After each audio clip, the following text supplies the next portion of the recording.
Good morning, everybody. So the name of this channel, it's Momming Through the Storm, but the information that I'm put on here is just for generally anybody that, has a need for it and can find some use in it. But sometimes you just want to, chit chat with other women, and I'm sure men feel the same way. Sometimes you just want to, sit down and chat with other women, which is different. I mean, I'm sorry, if you're a man, sometimes you just want to sit down and chat with other men. That's why they have like men's groups at church and they have women groups at church, because sometimes you just want to talk to other moms or other dads or other men or other women. And so that's just kind of what I'm doing right now for this video. I just want to chat with the moms out there and just let them know that you're not alone, and just talk about some things that I've experienced as a mom in this journey of having a child that has a serious mental health issue. So when I first started on this journey, I have a friend, and we have literally been friends for decades now. But initially, I didn't, discuss this issue with her. We discussed everything else. But I didn't discuss this because, one, you don't want people to judge you. People just might not understand. Um, you feel ashamed when you're in this situation. And also you're thinking, like, is this, like, whose fault is this? Did we cause this? Was it our parenting that caused this? Was it our genetics that caused this? So you just don't really bring it up with people.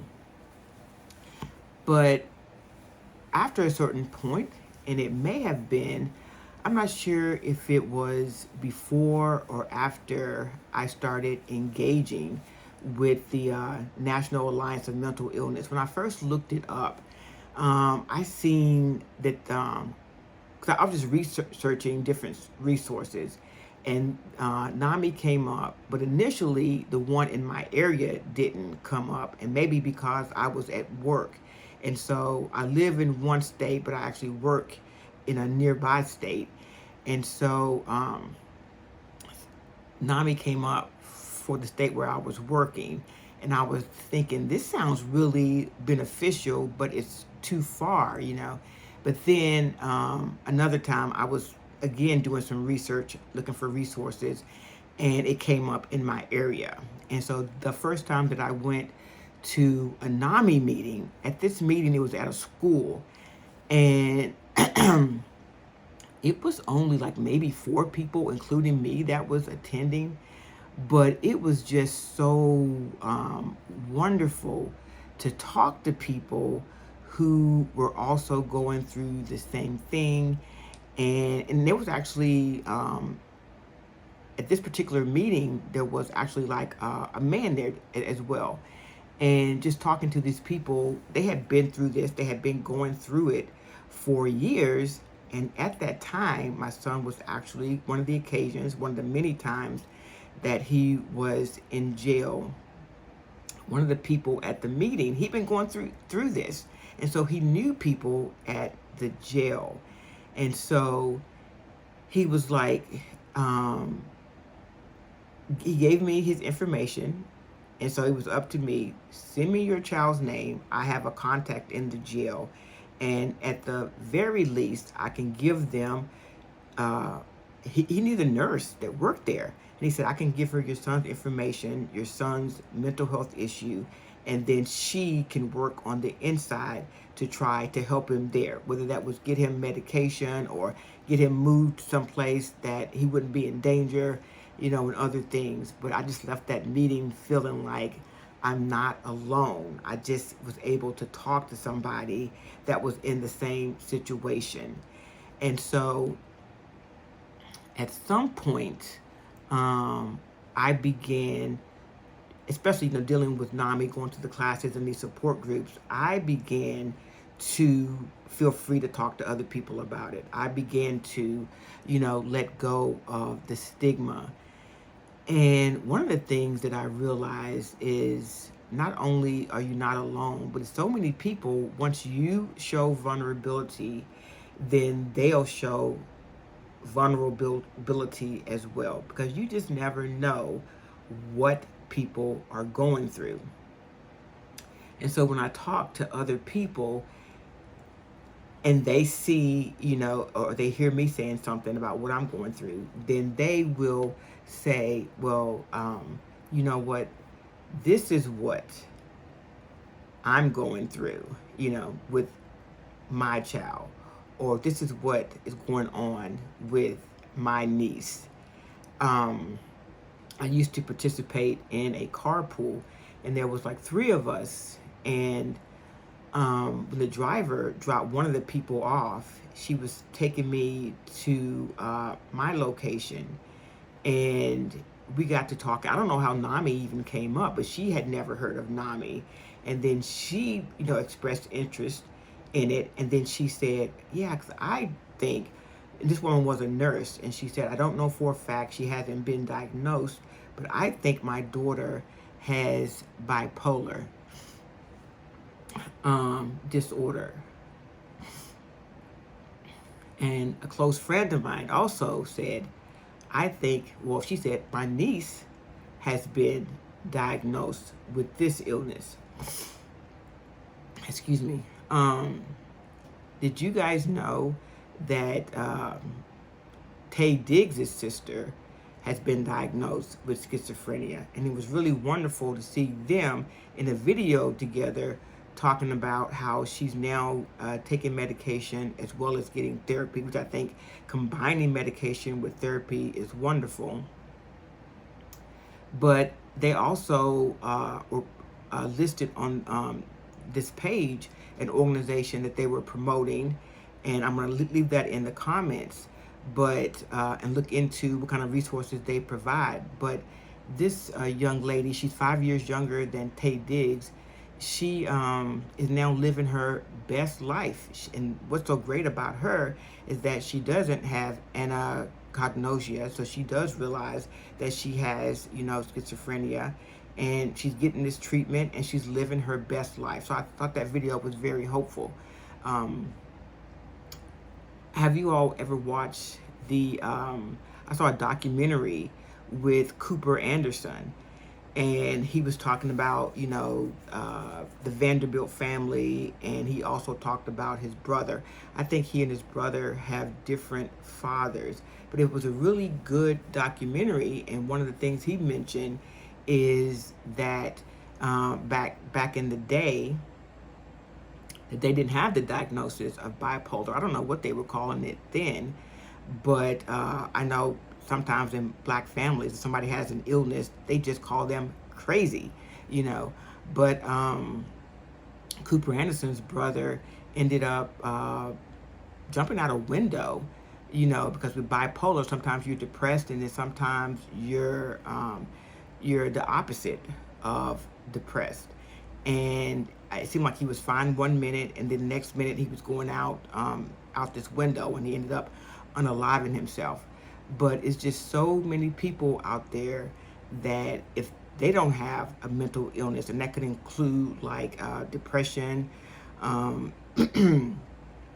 OCD, some type of anxiety, then somebody they know is going through this. There's not hardly anyone that isn't touched by mental illness. And I could just go on and on. Literally, in my office, one of my coworkers, he was an older man, and he wasn't very sympathetic, but he mentioned that his sister was diagnosed with schizophrenia. And he was saying, last time I seen her, she was homeless and begging me for money.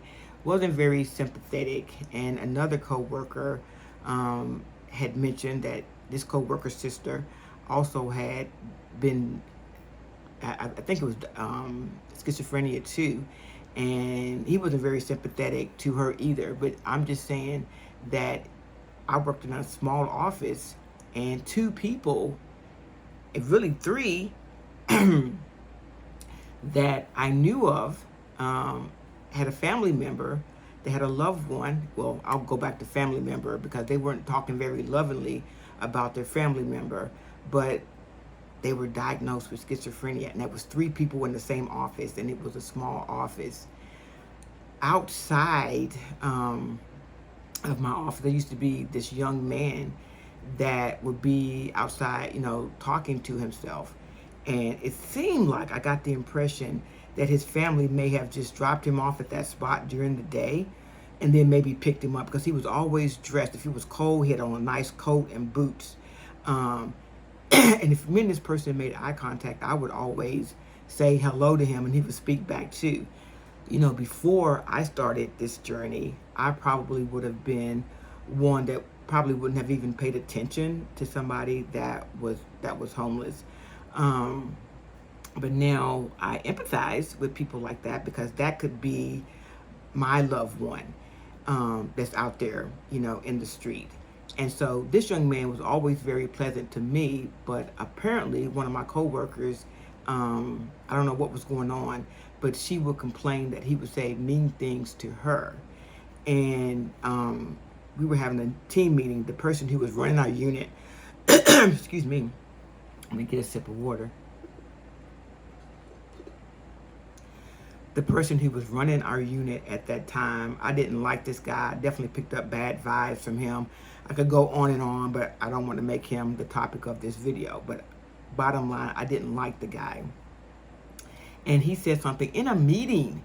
He said, he referred to this guy that was standing outside as that crazy guy outside, and made a joke about him. And I'm just sitting there thinking, that person has a mental illness. I have a loved one with a mental illness. I know two other people that are sitting at this table right now that have family members, and that's that I know of. And this guy is making, mean jokes about a person that has a mental illness. But anyway, I just came on here to just emphasize that, you are not alone. And I also want to say this, when a lot of times people don't believe, like when it's happening, when it first starts happening, people are just confused, and especially if it's one of your children or a sibling, people might be thinking they're just doing that, they're just acting that way, or whatever people think of when somebody has a mental illness and they're acting a certain way and you don't believe it, and they're calling them crazy, or they're just acting this way deliberately. My husband used to be that way, and at a certain point he stopped being that way, and he realized that there is mental illness that was going on here. And I have to clap my hands for him, because when I took that NAMI training to become a family-to-family instructor, I don't like to drive. And even though I had to drive, the training was going to be an hour and a half away from where we lived. And it's the F2F training, the family-to-family training, starts on Friday. It goes through Saturday and Sunday. And literally, when you get there on Friday morning, the training starts then, and it ran all the way to late into the evening. I mean, literally, it ends like maybe 7, 8 o'clock at night, and then it ran all day on Saturday. And so I was going to go on my own, even though I don't like to drive. I'm okay driving like in my own neck of the woods, but this involved getting on the highway, and I can do it, but it's kind of like the thought of doing it just kind of makes me anxious. And so my husband was like, I'll go with you, I'll drive. And I felt really bad for him, because usually when you have training, you're in the training for a few hours, not all day. And so fortunately for my husband, there was, we were in a location where it was a lot of shopping around, a lot of restaurants around, a movie theater around. I personally, I'm good at entertaining myself. So, if the shoe was on the other foot, I would have no issues like going to the movies, going shopping, eating by myself or whatever. But everybody isn't like that. And so my husband is not really like that either. So I felt kind of bad for him because he went and got food to eat, but he was mostly in the hotel room just watching TV. And if the class ended early enough, we were able to go out to eat dinner together. But literally, we were making it to the restaurants right before closing. But I really commend him for volunteering to drive and dedicating that weekend to just really being in a hotel room so I could get this training and also share with him things that I was learning. And so one of the things I want to say that I learned during the training is using the I statements. Are you all familiar with I statements? That is something that I took away from the training. And at the time, this was several years ago, and my kids were younger. You're probably not going to get young adults to do this, but at the time, they were teenagers and late teens, maybe early 20s. And the I statement, we practiced it in the training, and then we came home and we actually, I shared it with, my family, my husband, and my kids who were still living here at the same time, and we used it. And I can tell you that is something that really works, and it goes like this. So instead of saying, and you don't have to just use this with people in that have where mental health is the issue. It's something that you can use like between husband and wife as well, or just with friends or whatever. But what you do is, instead of saying, you're always doing this, you did that, and make an accusation and saying you, instead you say I, and you say, I felt this way.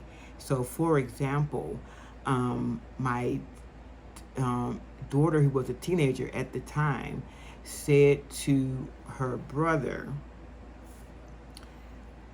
I felt, because when they were going in high school, I would drop them off at the front of the school, and apparently he would say mean things to her, like he didn't want to be seen walking into school with her. And so she brought that up, and instead of making the accusations, instead she said, it hurt my feelings. I felt really sad when you said I don't want to be seen walking into school with you. I felt really sad. It hurt my feelings when you did that. And she was actually getting that out was beneficial for her. And she was actually crying. But then once she let him know how it made her feel, then he actually apologized to her. And so we kind of went around the room doing that. And that exercise was very good. So I don't know, I'm just putting that out there because it's a really good technique that works, and that you might want to use. But anyway, that's what this video is about. Just trying to be helpful, and then also like chit-chatting with other moms out here that are that's on this journey where a loved one has a mental illness. I just wanted to talk and let you know you're not alone, and feel free to comment in the comment section.